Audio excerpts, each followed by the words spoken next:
Yeah, good morning, everyone. Welcome to our regular ABN meeting today on the 11th of July. We have Mr. Abey George from Fairmeter and representing SICAR India, who has come in as our guest speaker this morning. I'd like to invite Gopi to give a brief intro, and also we would like to thank Balaji for his effort in talking and communicating to George and getting him on board today. So over to Gopi. Thank you very much. Good morning, friends and my dear fellow alumnus. Because of COVID-19 pandemic and all of the challenges that have emerged over the last 4 months, our series of program are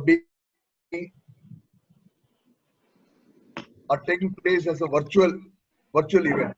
The scale of the program has been extraordinary, especially when considering that ABN networking needed to make a big and agile adjustment. Saturday is not a day we would wish to participate in such a serious and formal event.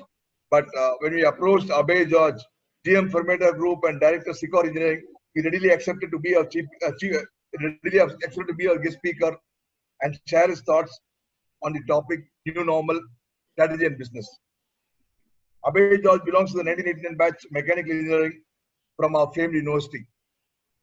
He started his career with TI cycles and spent close to 2 decades in various functions and in various groups of TI. In 2008, he took over as the general manager of the Indian operations of Fairmeter Group, a Spanish multinational in the elevators domain. They have a varied presence across the globe. Currently, he is the director of SICAR Engineering, the subsidiary of SICAR Italy, manufacturing and selling machines for lifts. They are a part of the Fairmeter Group. Abey has rich experience in factory operations, project management, and business management. Welcome all of you to this event for understanding the significance of the issue and making time to be here. Hope all of you make the best use of this program. Welcome, Abey, and thank you for being here. Thank you so much. Share your thoughts. Thank you, Abey. Thanks. Over to you, Abey. Okay. Am I audible to everyone? Yeah. Good. At the outset, let me take this opportunity to thank Gopi, Balaji, Tariq, and the ABN team for giving me this chance to be here with you guys. Whenever we are in this kind of an alumni group, you remember all those things that you went through in Anamla University, like Mullai Illam, Paris Corner, Pavilion, 141, 320, and the stations, Sengota Passenger, all these come to our mind, which at some point of time have been our pleasure haunts. Now, I also thank all the lecturers and the professors of Anamla University who tried to make us into something. And let's hope that we have reached some place where they will be proud of us. You know, that those are quite great days spent with very enterprising people, and we picked up a lot of friends, and this has stood us in good stead. As Gopi said, I belong to the 89 batch. I worked for about 18 years for TI in various capacities in Chennai and in Delhi. And then I've been with Fairmeter Group for the last 12 years. I joined them in 2008 when this factory in Sri Perumbudur was under construction. Just to tell you a little bit about Fairmeter Group. Fairmeter Group is a Spanish multinational which produces, it has only one product to produce, and it produces automatic doors for elevators, including the electronics and the mechanical part of it. We have our headquarters in Spain, in a place called Reus, which is about 100 kilometers south of Barcelona. And it's a very nice place to visit. Guys are crazy about football and wine. And these are the things which, if you go there, Balaji will know better than me. So, I have about 30 years of experience running factories and running businesses, and it has been an enjoyable journey all through. And Now, currently, I am manager. I'm the general manager for Matter India of Secor Engineering, which is a producer of elevator machines. Elevator machines basically, though the elevator language says machines, is basically a gearbox and a motor coupled together with all the safeties which are required so that the elevator doesn't run away and it's safe to travel on these elevators. And before I get to this topic of the day, I would request Tariq to play the video, please.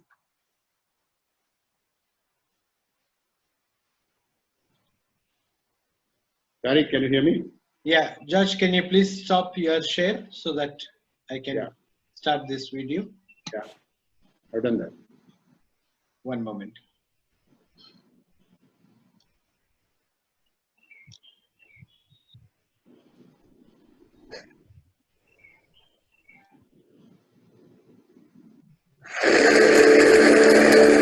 Is it true? Men are still trapped alive inside the Arizona. We can hear tapping from inside the home.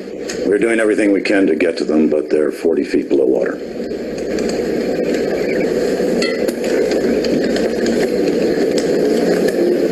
We've been trained to think that we're invincible.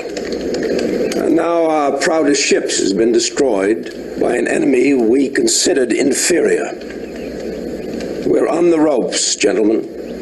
That's exactly why we have to strike back now. We're preparing an attack against the Marshall and Gilbert Islands, sir, to keep I'm talking about hitting the heart of Japan, the way they have hit us. Mr. President, Pearl Harbor caught us unawares because we didn't face facts. This isn't a time for ignoring them again.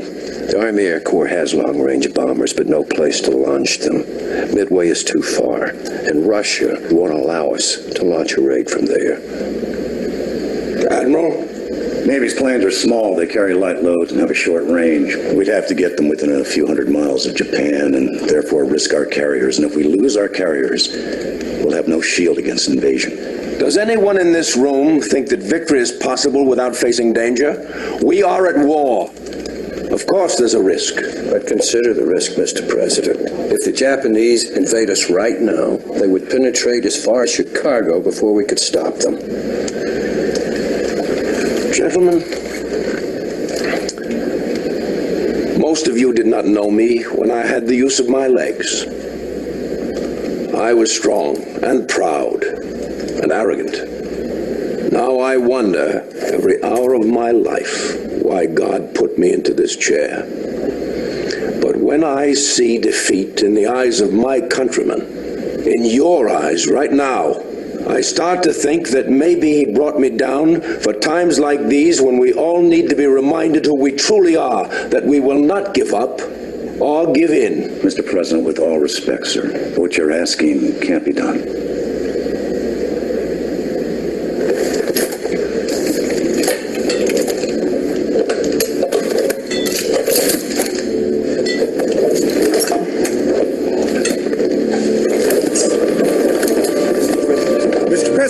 Get back, George.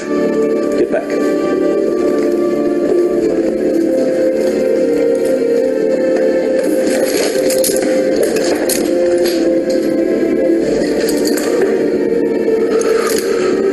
Do not tell me it can't be done.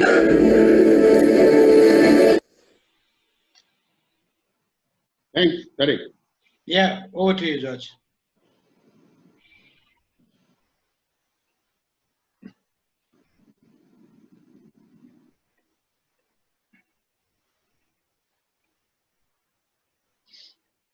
You can put it on full screen mode if you want.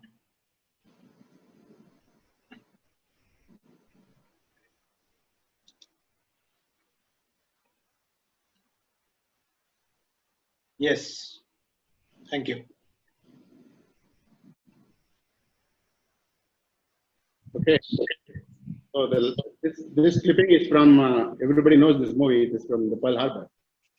It's one of the clipping that you saw is from Pearl Harbor. in which the last sentence says that do not tell me that it cannot be done, and then that it is a war. They are in the middle of a war. We are also in the middle of a war. No, but our enemy is not visible, and our enemy is also not conventional. We are facing somebody who is trying to exterminate us. Our businesses are in trouble, and the way it is going, it will make Hitler look like Jesus Christ, because it's going to kill more people than Hitler ever did in his lifetime. We are at war with no defense. We have no weapons. All our weapons are useless, and we are paralyzed. The whole economy is paralyzed. The whole countries are paralyzed. The whole world is paralyzed. So in this kind of a situation, we need to have strategies which are not normal. Now, if you consider about a year back, last year, when at this time, if we had said that we would be having lockdowns and no economy is collapsing, nobody would have believed us. But just in a matter of a few months or a few weeks, the whole world is stopped. And everybody realizes that you don't need big armies and big nuclear weapons to stop the world. And those looks very inefficient kind of stoppages. Here, you just need a virus, and the world has stopped completely. All our plans, efforts, alliances, contracts, projections, budgets, all have gone down the drain. Nothing is valid at the moment now. And we do not know when it will get valid. We are facing complete annihilation of our businesses. But we shall not give up, and we shall not give in. This is the message that the movie says. See, the topic for the day is new normal. In my opinion, there is no new normal at all. Everything going from here in the future is going to be abnormal. And there is nothing like a new normal. Normal is normal. Now we are going to have abnormal things. We are in abnormal times. We have never known manufacturing companies saying that work from home. And so we need, and there is no new normal anyway. Now the rules of the games have changed. That is the biggest problem we have. We were used to having things which are settled, cut prices of each other, fight on price, fight on quality, fight on deliveries, and also so many strategies were there. Now all those have gone. We do not have one strategy. Nobody has any strategies at the moment. Everybody is looking for survival. As businesses and as individuals who are responsible for these businesses, we have to steer the ship home now. Previously, we had a team which would stand by us, and a team which would be with us, and now the team is waiting for you to give the orders. You are the one who are responsible for whatever is happening. The team doesn't know what to do, and basically we also don't know what to do. The days of the corporate privilege or falling back on our resources, falling back even on the money treasures we have, or the corporate privileges that we have, the backups, all that are now out of the window. We do not have any of those. Now the team is looking up at us for directions, and the team is ready. In my opinion, it can attack the gates of hell, but you have to lead it, or we have to lead it, and we have to stand up and deliver. We have to chart a new course, and the leadership has to show the resilience to overcome the situation. We owe it to the teams to deliver. And if you look at any of our businesses, whatever we say or do is what the strategy is at the moment. Nobody is looking at long-term strategies. There is nothing. We don't know what is going to happen day after tomorrow, whether we are on a lockdown or whether we are on somebody having a COVID in the factory or in our business, and the whole scenario changes. That is where we are at the moment. Now, coming to the new normal, which I believe is not there. we have to accept the situation that lockdowns are inevitable. We have to understand the situation that we have to react to whatever is happening. Nobody is going to give us any advance notice. We cannot project what is going to happen in the market. We do not know what the competitor will do. We do not know what our enemy is doing because he is anyway invisible. Now, cash is key. I will come to all these topics in later slides. This is the first slide. And profit is the means to cash. Companies, those are cash rich, will survive, and those who do not have cash will have to try and get loans which the government is offering, but I don't know how far that is feasible and how far you can mobilize all this. Please do not ditch your employees. They are the only assets you have. Empathy for suppliers. Suppliers are part of the team, and they have to be. We should be empathetic to them, and they must survive for us to survive. Now, at the moment, survival is paramount, and we have to live to fight another day. Because now, accepting the situation, we have a fight on our hands. COVID-19 is not going to go away. People say that in August we will have a vaccine. I doubt it. If it happens, we are lucky. But in my opinion, up to the second half of the second quarter of next year, we are going to be like this, and which is a very long period. When we had the first lockdown for 15 days, we are thinking how do we pass 15 days? Now we are going to be down for 1.5 years, and in this, how many months we will be able to work or how many days we will be able to work? None of us know. Now, take it from all of you will know that volumes are going to take a hit. That is for sure. And these are some of the things that we are very sure of. Volumes are not going to come. Market is not buoyant. And the sentiments are very poor. Labor issues are there. And so many issues which we are not prepared to handle.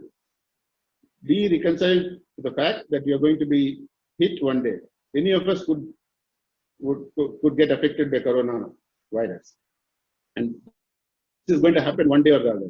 If we have not got it yet, it is just a matter of time that we will get it. And then the estimate is nearly 50% of the world population is going to be affected by corona.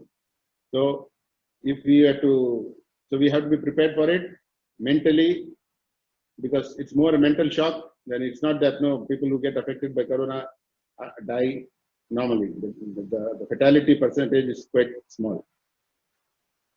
Things like temperature checks, oxygen level checks are here to stay. Every factory is doing this, every business is doing this, every road corner we are having sanitizers, we are having temperature checks, we are having oxygen level checks, all sorts of checks are there, and this is not going to stop for at least the next 5 years. So this, you can call it new normal or whatever, but this is going to continue, and in a way that it will hinder all sorts of movement and travels. Work from home or work for home. In IT or in services sectors, these are possible to work from home. But in a manufacturing setup, I don't know how many of us can do this, to work at home. So this is another paradox that we will have to face, in the sense that we will have to allow people to stay at home and still pay salaries. What at best now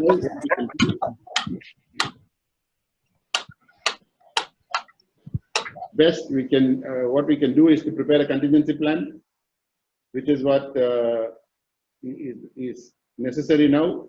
So how will we sanitize in case there is a COVID positive in the factory or in the business? We have to arrange equipment. We cannot run after equipment because now those kind of equipment are short to find. How long will you shut down? We would not like to shut down, but then you have to shut down considering that there are other people in the factories and in the businesses. How will you handle the affected person? We are not trained to do that. Nobody is trained to do that except the doctors maybe. We are trained to fight fires. We are trained to fight, to tend to injuries and to things like that, but not a virus which if you touch the affected person, you get it.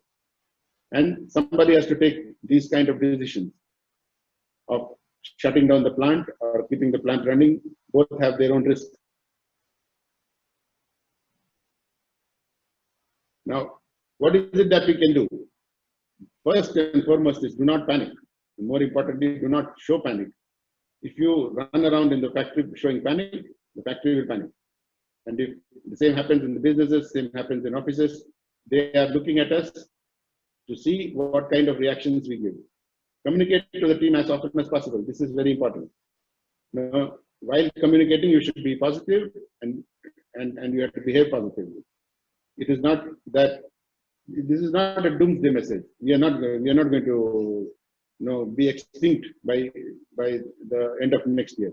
We are fighting it, but we will suffer it, but we will win in the end. There are so many problems in this situation. We have labor shortages. You would have seen on TV the people, all the labor moving from the south to the north. Even some of them going by walk, some of them going by bicycles. Some people, I saw a picture of a small boy sleeping on a trolley. No, it's actually pathetic. We as business leaders, we were not able to take care of them, which we never expected that this will happen. And so that's a failure on our part that we never took. We had no plans for them. Now is not the time to make long-term plans. We don't have a long-term at the moment. We have to take it day by day, because I don't know whether this factory can be run tomorrow. I don't know whether 10 people are affected or 200 people are affected. I don't know whether today's night shift is going to run or not. So such things we cannot plan out. So we have to take it day by day, just hope for the best, and do whatever sanitizing or such things which are required to be done, and hope that things fall in place. And when we start, also we have labor shortages, because all the labor in the south has gone to the north, where there is not enough jobs. In south we need people, and all the people are in the wrong place. It's in the east, where there are not much industry. Stay on your legs. It is important, but this is easier said than done, because you need to have the resources to be able to stay on your legs. If you try to lean on the banks, if you try to lean on money, on trying to get working capital, there are risks in all that.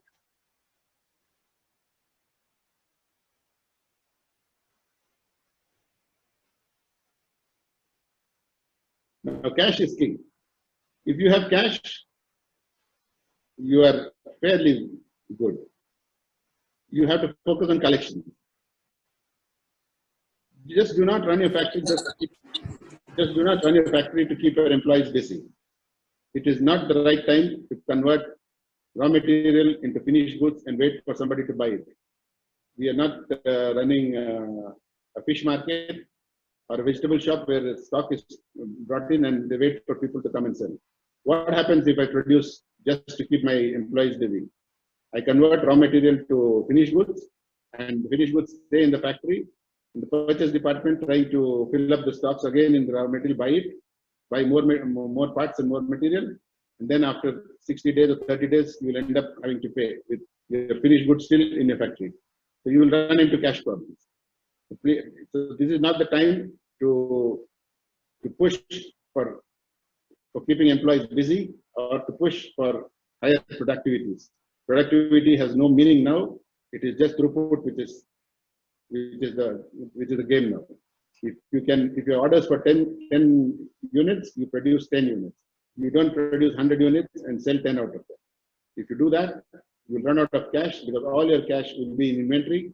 And when it comes to payments and things like that, it's a self-defeating process in which you will end up not paying suppliers not supplying, and then you will come to the stock. Do not produce to stock, which is what I was discussing now. Keep inventory of raw material. This is quite important in the sense, this goes with the next one, which says do not keep inventories in finished goods. It's better to have raw material than finished goods. Raw material can be converted to whatever you want and be sold to a customer. If it's in finished good, you have to wait for the customer to come. So these are some of the things that factories can do. Basically, you should hold back your cash expenses. You have to generate more cash through collections with your customers. Customers are also in trouble. So, but still, for material supplied, we have all the rights to ask for payments. These are some of the things that we have to do to keep alive. Now comes care for the employees. This is very important. Manpower reduction, do not do it now. Avoid as far as possible. But I'm sure that many of you will think that this is controversial. In the sense, one of the ways to reduce cash outflow is to reduce manpower. But then, when you need them, they will not be available. That is what many of the companies are facing. But it's always no. At the top, we will say, okay, hire some people. But it's not always the same to have fresh people than with experienced people. And plus, there's a morale issue. Pay salaries on time. Do not use the pandemic as a means of manpower reduction. Do not use this as a tool to reduce your manpower. There are many companies who do it, hiding behind this manpower, the pandemic, to trim the manpower. So these are some of the things which will drop the morale of the people.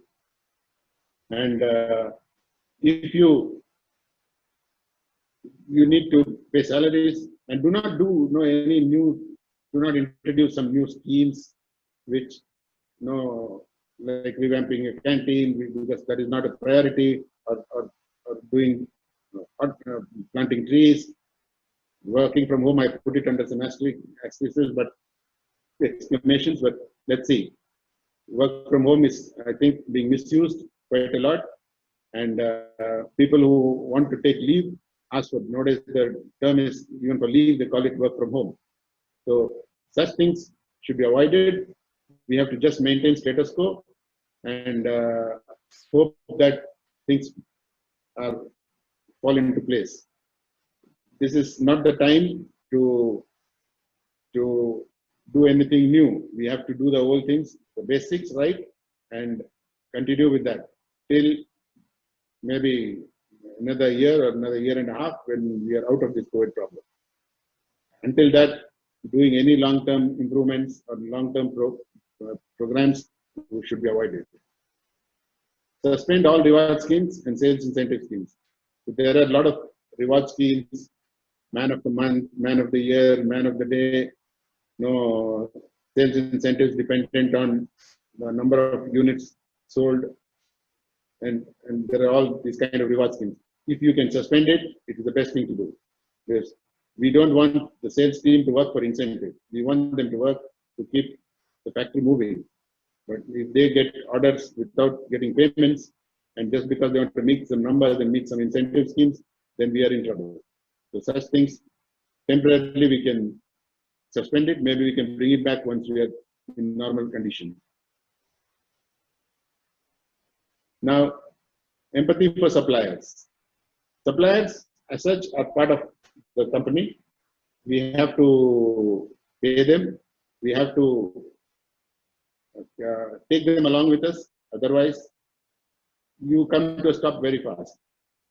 This is not the time to ask to drop prices or push them because they are weak at this moment. Most suppliers, I'm sure, are quite weak at this point of time. So it is better that we empathize with them, help them with technical know-how, with payments on time, and with payments and technical know-how, which is what is very important for them. And do not push them or take advantage of their weaknesses. Because if they are weak and they suffer and they go down the tube, then we will also go down the tube. And we should not be hindering their business. Let them concentrate on their business, and we can concentrate on our business. Just whatever we can do to help suppliers, whatever we can do to help the employees is always welcome, and that is the route we have to take. If we don't see, I'm not talking about customers in this case, because customers will find their own ways, and demands are not going to be high, that is for sure. So interacting with customers at this point of time may not be, if you can avoid price drops from the customer end, that should be fine.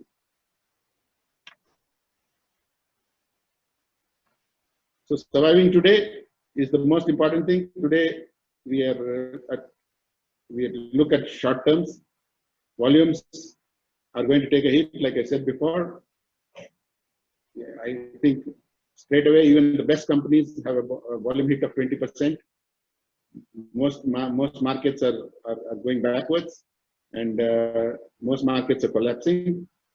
And all the plans that we had for growth and for whatever we wanted to show on our balance sheets are all destroyed.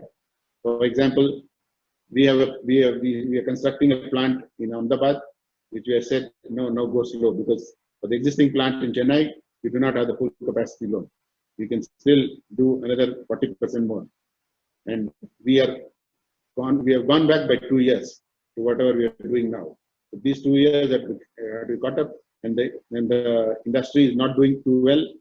So these are things which we should take into mind, that now is not the time to have long-term plans. We just try to survive today. Collect. Yes, we need cash, and the only way to get cash is to collect. And profit is sacrosanct. We must sell on profit. There is no other go. But sometimes we say that we will go into the market at a very low price, and then later on, when all your competitors are destroyed because of the price, we will increase prices. That day never comes. Even in the best of time, it doesn't come. In the worst of times, like it is now, it is not going to happen. If you go to the market with a low price, you will stay there at the bottom of the table. No, you will never be able to increase it again. So you should not compromise on the profit. Do not produce for asset utilization. Again, machines are idling, people are idling, let them idle. Do not produce it unless you can sell your produce. So if you cannot sell it, do not produce it. And do not work for charity. This is the same as profits. I don't run your factory just because you want to support your customer, or you just want to show some numbers on your production sheets. You think asset utilization is important. Asset utilization for doing things which are not going to provide profits is actually no asset utilization. And that's what I said, do not work for charity, because we are all business companies which are for profits. Profit is not a bad word, but profiteering may be a bad word. We don't want to have massive profits. We don't want to take advantage of the weakness of the market at the moment, but still we do not want to work for charity. We want to make profits. We want to make decent profits. And if we are not making decent profits, and if we are afraid the market is going down, and then there is no other go, then we will have big problems. See, all the companies that you represent now have come through this pain for the last 3 months. And if you have come through the pain for the last 3 months, there must be something good about this. Then you must be using some way to come through this with a lot of pain, I'm sure, but there is something good working for it. Same for the organizations. And these are things which we should capitalize on. Nobody can tell you what happened, what is good about each of your businesses, but you need to find that out and use that more and more. That is the only way I think that we can move on from here, because a bloodbath is for sure. A bloodbath is for sure. Many companies will fall by the wayside, but we just have to hope that it is not one of us. And to do that, we should, if it means dropping volumes, which will happen automatically, then so be it. We will drop volume, but the volume that we do should be profitable. Anything that is not profitable is not good. The time where we have entry strategies and trying to sell at low prices, and then afterwards hoping that prices will go up. And because that day never comes when the prices go up. We have to force it that the day for increasing prices or profits to increase. Like, for example, in our factories, we increase prices for the customers. Most customers come and tell us that this is not the time to increase prices. We increased prices last year. That also was not the time to increase prices. And we increased prices 3 years back. That also was not the right time to increase prices. There is no right time to increase prices. So we have to increase prices when we want it. And I know many of Balaji will not agree, but that is the fact. And it is not easy. It is not easy. Suddenly, the people will say market will collapse. Market is already collapsed, so there is no problem if it collapses once more. No, it can collapse only once. And believe me, we are not increasing big volumes. We are not going to say the 40% increase in prices. We are just trying to cover our fixed expenses. We are just trying to cover our profitabilities and the increase in prices of commodities. So we should have a good calculation which we can share with the customers also if required. But we are not trying to profit here, but we want our profits to be safeguarded. And in this battle, there is no second chance. We have to win, and it's going to be a long battle. So we are digging for the long haul. And as leaders, we are the only ones who can take decisions. If the factory goes, if the business goes down the tube, then it is not because of the guy on the shop floor or the guy who was your assistant. It is because of us. We have to lead from the front. We have to motivate our people to come with us and be with us through this journey. And the leaders are the most important at the moment, because you are the ones who take the decisions. And maybe your decision can be wrong. That doesn't matter. But you have to take decisions. And if you don't take, if you're paralyzed and if you're afraid to take decisions, good or bad, then we have a problem. And you have to take leads from your own people, but in the end, the decision is yours. You have to stand up for your people. Maybe the team has made a mistake, but you have to stand up for them and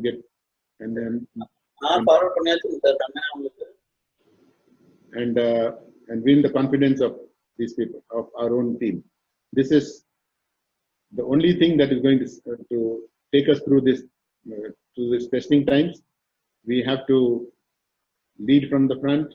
We have to be willing to fight, and we must motivate our people to stand by us. Our people will stand always with us because they have nowhere to go, and we are responsible for them. And if we fail, the whole company will collapse, or the whole business collapses. So this is very, very important that we have the confidence of our people and we do not let them down. And in a sense, we have to survive today, to fight another day. This is not the time to do fancy things. We have to do the basics, and I'm sure we are all experienced enough and have the resources, the mental resources and the monetary resources to do it. All the frills of the corporate, the frills of the businesses that we were enjoying have to be shelved for some time, and I'm sure after some time we will come back to normalcy, which is not going to be tomorrow or day after, but in my opinion, maybe second half of next year. And unless we have some medicines to stop this pandemic, this is going to continue. So gentlemen, this is my message to you, that we have to lead from the front. We have to collect money. We have to have profits. We should not tax. We should not be worried about asset utilizations. And we should work with our suppliers. We should work with our employees. We have to be inward focused. And not outward focused. Outward focus can happen after maybe 1.5 years, and then we will see how it goes. But believe me, there is no new norm. New normal is not there. Whatever will happen will continue. We will get used to the operating methodology that we are developing or we are using now. So these are some of the things that we need to do right. And it's up to us to lead the teams. The teams there is no difference between any two teams. It's only the leader who is different. And we have to lead them into battle. We have to lead them from the front. This is a short message that I have for you guys. Thank you so much for listening in. And it was a pleasure talking to you. Thank you so much. Thank you, George. It was a pleasure hearing from you from your perspective, the manufacturing point of view. We have our committee members from Chennai, Pondicherry, Coimbatore, and all, chapters of ABN. And I'll request Shivaraman, 98 batch E&I, to sum up your presentation and also introduce our ABN members one by one. Over to you, Shiva. Good morning, all. First of all, thanks, Mr. Abey George. It was a very short and very clear presentation. Just to summarize on the topics, what you have covered, I think one of the major point, everybody were confused whether to make a short-term plan or a long-term plan, because always it is important to make both the plans. I think you made a very clear idea right now with the current pandemic. The short-term plans is going to play a major role, I think, which is going to be useful for because in our ABN we have a lot of SME entrepreneurs, and it's going to be useful for them in those aspects. And the second point, what you emphasize on the empathy on suppliers, I think that is also an important point, which we need to groom our supply chain management and keep our vendors to do their own business and to make our own business in a normal way. The third point, which everybody thinks is like, let us make a production right around and then keep our team engaged. I think you also emphasized on those points. Do not produce unless you sell it. So let us work on the new projects and focus on the collections on the previous orders. So I think that point also will give a clear idea to our SME entrepreneurs who are a major part of this segment. And finally, the most important point, which you are keep on emphasizing from your first slide, that the leaders must lead from the front. I think there is one proverb. If a leader is a lion and if your soldiers are a dog, then entire team will behave as a lion.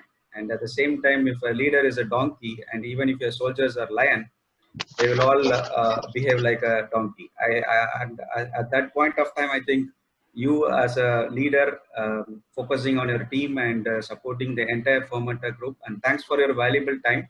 Even if you're sitting in your office, you gave a good opportunity for ABN entrepreneurs to learn so many points. So thank you, Mr. Abey. Thanks a lot. Yeah. And one more small point, that anybody who would like to visit us is always welcome. Yeah. Thank you, Mr. Abey.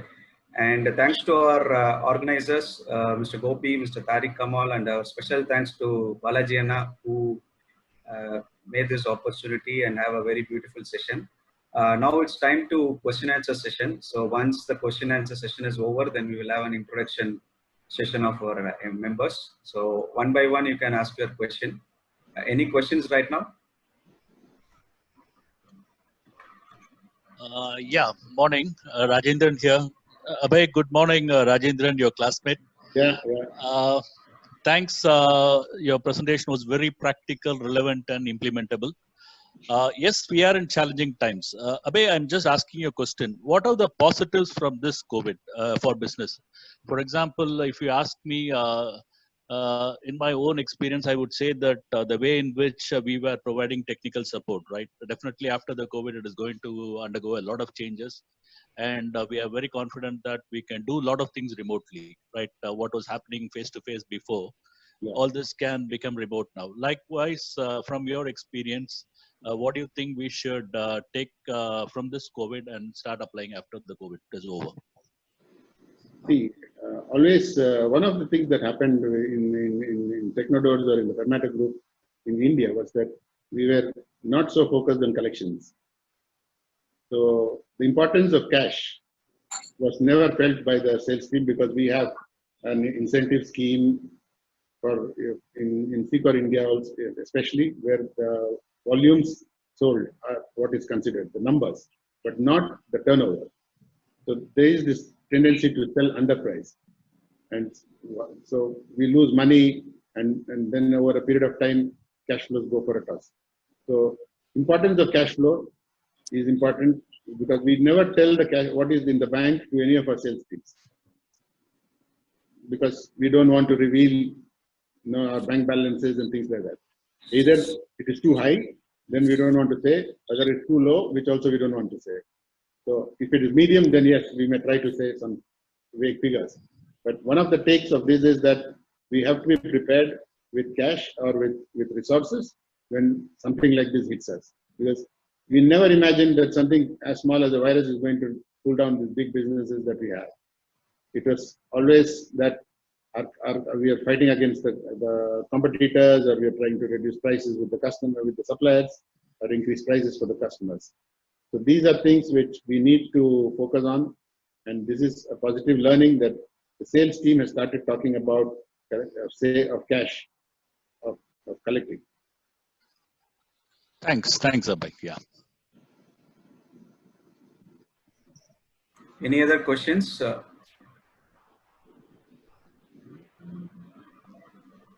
Sir, I think your presentation was very simple and clear, and the message is conveyed very strongly. So I don't see any questions. Ariel, do you have any question? Sivana? Yeah, go ahead. Go ahead, Ariel. Go ahead. Sivana? Hello? Yeah. Solunga, Ariel. Kelunga. Yeah. So actually, we are in robotics automation. We are doing robotics and automation solution to the manufacturing and production-based industry. Yeah. So what are the scope as a manufacturer now? The people are ready to invest in the summit because corporates level they are ready to invest for the manpower replacement investment. But what about middle scale, small scale MSM industries like and the packing fund flow the summit new technology adopt ready. I don't think that if you take our case, we are not looking at any automation or any new technologies. You have to wait for at least under 2 years. Okay. Or the market has to stabilize much faster, which I don't think is happening because there is very poor sentiments of the market, but get into the solution. Now we are all on the problem. So I think at some point of time we will have to come back to the old ways of working, but with new feathers or with a new cap. So that is when automation will start. Okay. If you want to see, you can come down to our factory and see what you do for us. But we also do a lot of automation, but this is all done in the corporate level, and they just distribute it to the unit. Thank you, sir. Thank you so much. Abey, this is Chokaya. Nice presentation. My question to you is that what is going to be the fate for consultants like me and for consultants and trainers like me in this situation? When do you think the situation will improve, or we need to go for webinars type of training or something like that? See, webinars, if you ask me personally, webinars it's not the same as a classroom training. It's like distance learning, this is. But to be face to face is what is interesting. But at the moment, nothing is happening in this front. We are not doing anything. As it is now, as a company, our training beliefs are a little different. We only train for what is necessary. We don't teach finance, non-finance executives. We don't teach Laplace transform to our sales team, and don't do all that. We are a different sort of philosophy where we keep everything simple. We do only things which are necessary, barely necessary, and even, for example, we insist that each purchase order that we send out to our suppliers have to be fulfilled on invoice. That's only to avoid, if they send us 4 invoices, it means 4 entries in the ERP, 4 entries in Tally, 4 entries by the gate guy, and 4 entries for the payments team. So we try to keep it to 1, to keep it simple. This is something we are a little different, but on the overall, if you look at it, I think you may have to wait for some more time. This is not the time for training and things. Thanks, Abey. Abey, hi. Paul Sebastian here. Hi.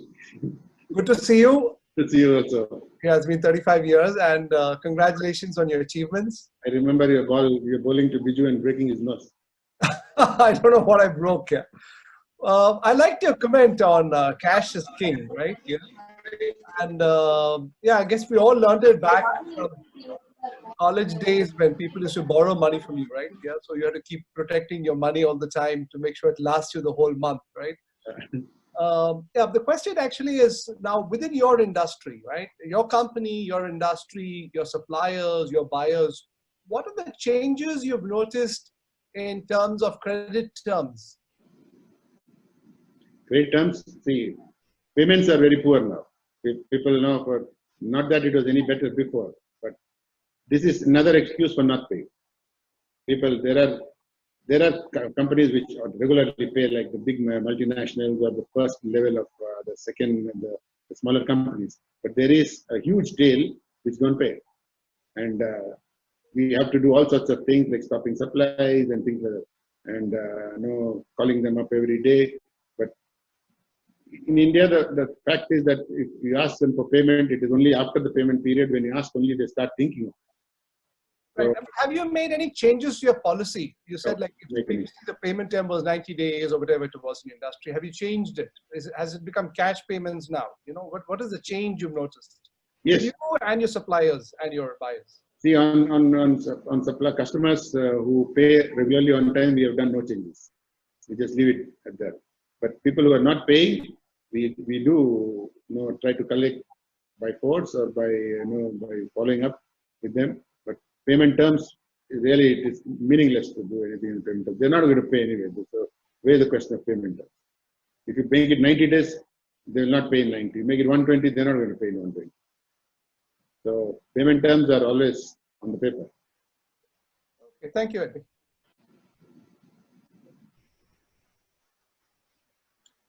Any more questions? Yeah, this is Srikanth from 57 Italy, sir. Can you hear me, sir? Yeah, we can hear you, sir. Please go ahead.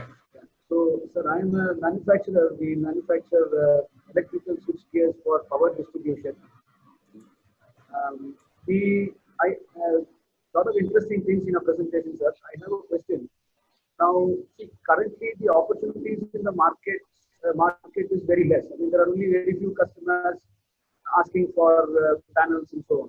Yeah. So, if I take a stance that I will not compromise on my profit, then I'm going to be letting go of one opportunity after the other. Okay.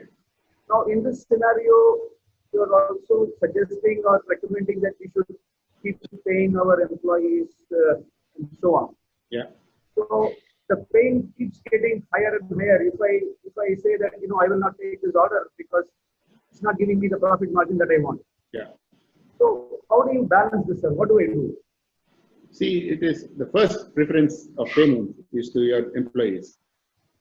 The second to the suppliers. And for doing that, if you need to drop your prices a little bit, but I'm not saying that you should go under a loss, then this doesn't sustain. But margins could be trimmed down a little bit, but for the purpose that you need to pay your suppliers and your employees. The priority list is employees, then your suppliers. That is the priority. Thank you, sir.